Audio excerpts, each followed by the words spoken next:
Les plus belles révélations naissent souvent des plus grandes séparations. Ce que tu perds aujourd'hui prépare ce que tu deviendras demain. Pour tous ceux qui me suivent pour la première fois, je suis Jessica Tanda, life coach, celle-là qui te fera prendre conscience de qui tu es, de ce à quoi tu es appelé, afin de manifester assurément la meilleure version du divin en toi. Auteur aussi d'un premier joyeux qui a un impact dans le monde, qui est face à mon destin. Nous allons ensemble décortiquer 5 points, sinon je dirais 5 clés qui te permettront de pouvoir identifier les facteurs des personnes qui ne sont pas censées marcher avec toi. Let's go.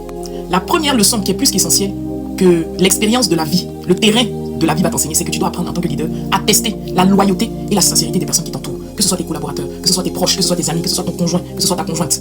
Apprenez à tester ceux qui vous entourent et ceux qui sont censés accompagner la vision vers laquelle vous allez. Deuxième point.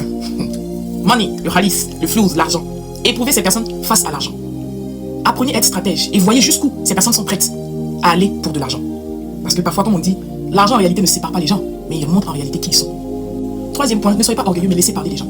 Apprenez à vous autocritiquer et aussi laissez les gens donner des critiques sur vous, que ce soit de manière positive ou négative. En gros, laissez-les donner leur avis sur votre personne. Qu'est-ce qu'ils pensent réellement de vous?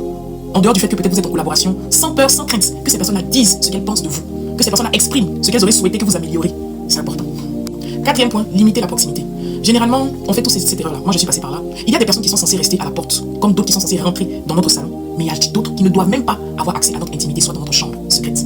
Sachez faire la différence de la part des choses. J'ai donné l'exemple d'une maison.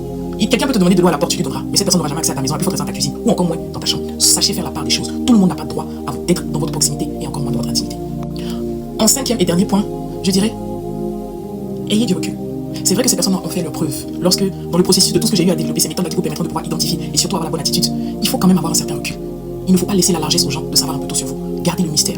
Par-dessus tout, sachez honorer ces personnes-là qui travaillent avec vous et qui sont dans votre proximité, votre intimité. Si vous leur avez donné l'accès en leur donnant une part de votre confiance, sachez aussi être reconnaissant. Car la reconnaissance est une source de bénédiction. Que Dieu vous bénisse. Je suis Jessica Tanda, life coach, c'est là qui te fera